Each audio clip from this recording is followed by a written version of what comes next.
Hola, buenas tardes. Mi nombre es Javier Genovese, soy químico, soy docente y aceptando la invitación de mi amigo Sebastián Musso para este ciclo de astronomía en cuarentena, voy a hablar justamente un poquito sobre la química y la astronomía. Una de las tareas más comunes que tienen los químicos es determinar la composición de una muestra y determinar las proporciones, por ejemplo, de los elementos que están presentes en esa muestra. Si quisiéramos analizar, por ejemplo, este mineral y determinar qué elementos químicos están presentes y en qué proporciones, obviamente lo primero que necesitaríamos sería una muestra de este mineral. A comienzos del siglo XIX, un filósofo francés, Auguste Comte, sostenía que si bien el hombre había podido determinar distancias entre los astros, magnitudes de las estrellas, movimientos de los cuerpos celestes, él decía que nunca iba a saber el hombre de qué estaban formadas las estrellas, es decir, nunca iba a conocer esa composición. Por suerte para nosotros, hoy sí podemos conocer la composición de las estrellas. Ahora, esto es fabuloso. ¿Cómo podemos conocer químicamente qué elementos se encuentran en nuestro Sol sin necesidad de tener una muestra? Nadie fue hasta el Sol a tomar una muestra de la estrella y la analizó. Ahora, ¿cómo fue eso posible? Realmente es maravilloso que el hombre haya podido determinar la composición de una estrella sin siquiera salir del propio planeta. La respuesta a todo esto tiene que ver con la luz, con el análisis de la luz que recibimos de nuestras estrellas. Y en esa tarea, en ese desafío, participó un químico conocido para muchos, pero más conocido por un elemento de laboratorio, que es el mechero Bunsen. Este mechero lo habrán visto todos ustedes en su paso por la secundaria, es el mechero más común de todos los laboratorios, aunque hay varios, y Bunsen lo desarrolló justamente para analizar la luz que emiten algunas sustancias cuando son expuestas a la acción del calor. Y es lo que vamos a ver ahora. En la época de Bunsen, los mecheros que se usaban eran de alcohol o incluso algunos hornillos de carbón. Él lo que consiguió fue optimizar los mecheros de modo tal de permitir la entrada de más oxígeno y que las llamas fuesen casi incoloras. Fíjense que apenas regulando la entrada de oxígeno, la llama se vuelve muy pálida. Eso nos indica que la combustión es completa. Vamos a colocar sobre una pequeña chapita una gotita de cloruro de sodio, una de las sales más comunes que usamos en todas las cocinas. Y vamos a ver, al exponerla a la llama, cómo cambia la coloración. Apagamos la luz para que se vea mejor. Inmediatamente aparece un resplandor amarillento. Eso es típico del ion sodio. Ahora vamos a hacer lo mismo, pero con una sal de cobre. Agarramos otra chapita para que no se contamine con esa muestra. Colocamos una gotita, en este caso de cloruro cúprico. La exponemos nuevamente a la llama y vemos que la coloración ahora es otra. Aparece un color verdoso. Apagamos un poquito la luz para ver mejor. Ese color verdoso es típico de las sales de cobre. Y por último vamos a hacer lo mismo, pero exponiendo una pequeña muestra de una sal de litio, de cloruro de litio.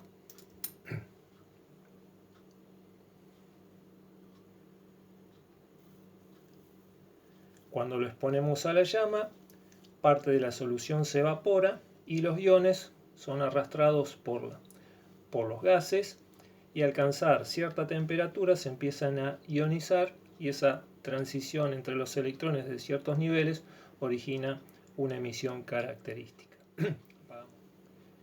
Este color es mucho más nítido. No sé si en el video se llega a ver con los colores reales, pero es de un color rojo, propio del litio.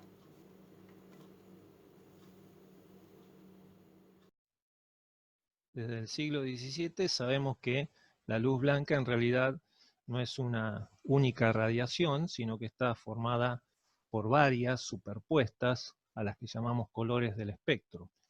Es precisamente lo que vemos en el arco iris, esa sucesión de colores desde el rojo hasta el violeta. Observando el espectro solar, este químico, Wollaston, descubrió que había bandas oscuras, algunas rayas oscuras que eran bastante curiosas. Y primero se creyó que eran simplemente divisiones entre los colores tradicionales. Wollaston era un químico excepcional, trabajaba sobre el método de purificación del platino, el nuevo elemento que se había encontrado en América. Y en ese proceso de purificación descubrió también el paladio, el rodio, el iridio. Fabricó un ipsómetro, un instrumento que permitía medir la altitud, es decir, la altura sobre el nivel del mar, basándose en una propiedad que tienen los líquidos de disminuir su punto de ebullición con la disminución de la presión atmosférica. Y como al ascender sobre el nivel del mar la presión atmosférica disminuye, también lo hace el punto de ebullición, y él pudo relacionar estas dos variables para medir altitudes, midiendo justamente puntos de ebullición de algunos líquidos. Fraunhofer perfeccionó las técnicas de observación de los espectros solares, fabricó un espectroscopio justamente para eso, y no vio algunas rayitas oscuras en el espectro, sino que vio cientos de rayitas. Es decir, llegó a catalogar e identificar 574 líneas oscuras, que hoy se conocen justamente como líneas de Fraunhofer. Y prestó particular atención en una línea amarilla brillante que aparecía cuando se generaban llamas. Esa línea amarilla brillante siempre aparecía en el mismo lugar del espectro y la tomó como referencia para calibrar un método de determinación de índice de refracción de los vidrios. Él fabricaba lentes con una habilidad excepcional y una precisión asombrosa. Entonces, sin saber de qué se trataba, empleaba como referencia esa línea de emisión muy intensa de color amarillo. Bueno, aquí están nuestros personajes célebres de esta conversación. Robert Bunsen, un químico magnífico, y un físico también genial como Gustav Kirchhoff. A Kirchhoff lo recordaremos de la escuela secundaria por las famosas leyes de los circuitos eléctricos que nos permitían calcular resistencias, intensidad de corrientes o tensiones. También propuso la teoría de radiación del cuerpo negro, que fue una de las bases para la actual teoría mecánica cuántica. Perfecciona el espectroscopio que ya había usado Fraunhofer, usando ahora redes de difracción. ¿Y esto qué le permitía? No solo ubicar las líneas de emisión o de absorción, sino que las podía medir, podía determinar la longitud de onda. Esto era ya un avance impresionante. Y logra identificar en el espectro solar dos líneas que eran idénticas a las que producía el sodio en las llamas de un laboratorio. O sea que la línea D que había identificado Fraunhofer en sus espectros eran producidas justamente por la presencia de sodio en el Sol. Algo ya increíble. El hombre llega a analizar la constitución del Sol y detecta este primer elemento que es el sodio. A partir de una serie de experiencias junto a su compañero Bunsen, realizan un montón de espectros de distintos elementos, pero necesitaban que esos espectros fuesen puros. Muchas veces las sustancias están contaminadas con trazas de otros elementos, entonces había que tener sales de elementos purísimas.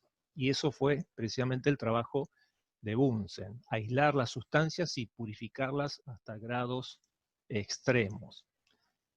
Al realizar los espectros de cada una de estas sustancias, notaron que cada elemento químico daba lugar a un espectro característico. Bunsen también trabajó sobre derivados del cacodilo, que son compuestos formados entre el carbono y el arsénico, algunos de ellos explosivos, de olor fuerte y sumamente tóxicos. Y precisamente en una explosión del laboratorio, él pierde uno de sus ojos. También perfeccionó las pilas electroquímicas, reemplazó los electrodos de platino por electrodos de carbono, y esto dio lugar a la antecesora de la pila de Leclanché, que es la pila de carbono que hoy seguimos usando. Aunque hoy usamos más pilas alcalinas y recargables, pero todavía siguen dando vuelta por ahí esas pilas baratas de carbono. Y obviamente fabricó su mechero, con el objetivo de poder, con su llama, poder volatilizar sustancias y analizar el espectro de cada una de ellas. Juntos descubren dos elementos químicos nuevos, el cesio y el rubidio. Justamente el rubidio porque daba lugar a espectros y líneas de emisión y coloraciones en la llama de un rojo muy intenso, de un color rojo rubí. Bueno, esto es un espectroscopio del siglo XIX. Acá lo que vemos en la parte central es un prisma de vidrio, un ocular parecido a un prismático que permitía observar el espectro con detalle, y otro tubo que contenía una red de difracción que se apuntaba a la llama. En la parte central hay un limbo graduado, de modo tal que este telescopio se puede ir rotando y medir el ángulo bajo el cual se emiten esas líneas del espectro de emisión de cada elemento y poder determinar la longitud de onda. Cuando tenemos una sustancia incandescente y analizamos su espectro, lo que vemos es un espectro continuo. Pero cuando tenemos, por ejemplo, un gas encerrado en un tubo y originamos una descarga eléctrica, obtenemos un espectro de emisión. ¿Y qué es lo que ocurre ahí? Cuando un electrón de un átomo recibe una cierta cantidad de energía por acción del calor o el choque de otro electrón en una descarga eléctrica, esa energía es absorbida y ese electrón pasa a un nivel superior. Por lo tanto, en ese espectro continuo vamos a ver un faltante, una rayita negra que corresponde a la energía que absorbió ese electrón para ser promovido a un nivel superior. Pero como ese nivel superior no es estable, luego de la excitación ese electrón va a decaer. Y al decaer, vuelve a su nivel original y ese exceso de energía es remitido en forma de radiación. O sea que la radiación que incidió y promovió el electrón, luego es reenviada cuando el electrón decae a su nivel original. Y ahí tenemos los dos tipos de espectros de emisión, cuando el electrón decae, y espectros de absorción, cuando el electrón es excitado o promovido a un nivel superior. Analizando entonces las distintas sustancias, se llegó a catalogar el espectro de cada elemento químico, que resultó ser como una especie de huella digital o un código de barras. Cada elemento químico tenía un espectro de emisión o de absorción único. Fíjense, acá se ven las dos líneas de absorción del sodio, que son muy, muy características y son justamente las que había usado sin saberlo Fraunhofer para calibrar sus métodos de determinación de índices de refracción. Este astrónomo francés, Pierre Janssen, observó un eclipse solar en agosto de 1868 en la India y detectó una línea de absorción en el espectro solar, precisamente de 587,49 nanómetros, que estaban muy cercanas a las líneas D1 y D2 de Fraunhofer, que correspondían al sodio, pero nunca se habían catalogado, nunca se había informado su presencia. Entonces sospechó que en el Sol estaría presente un elemento químico que nunca había sido observado en la Tierra. Inicialmente se lo ridiculizó porque era una locura, pero pocos meses después otro astrónomo inglés, Joseph Lockyer, observa otro eclipse solar y vuelve a ver esa línea de emisión sin saber del trabajo de Janssen, y también propone lo mismo, que hay un elemento químico que está absorbiendo radiación en el Sol y nunca se había detectado en la Tierra. A ese elemento se le da el nombre de helio, ya que en griego helios significa Sol. O sea que con estas técnicas espectroscópicas, el hombre no solo pudo empezar a analizar la estructura y composición de las estrellas, sino que además se descubrió por primera vez un elemento, si se quiere, extraterrestre, es decir, se lo encontró fuera del planeta antes que en el propio planeta. Helio hay en la Tierra, pero es un gas noble, no reacciona con nada, por lo tanto no hay compuestos formados por helio, pero sí se puede encontrar en yacimientos donde hay minerales radiactivos, ya que en los procesos de desintegración se emiten partículas alfa y justamente son núcleos de átomos de helio. Bueno, para despedirnos les dejo este semáforo químico hecho con llamas de distintos colores, que de hecho son las que dan lugar a los distintos colores de los fuegos artificiales.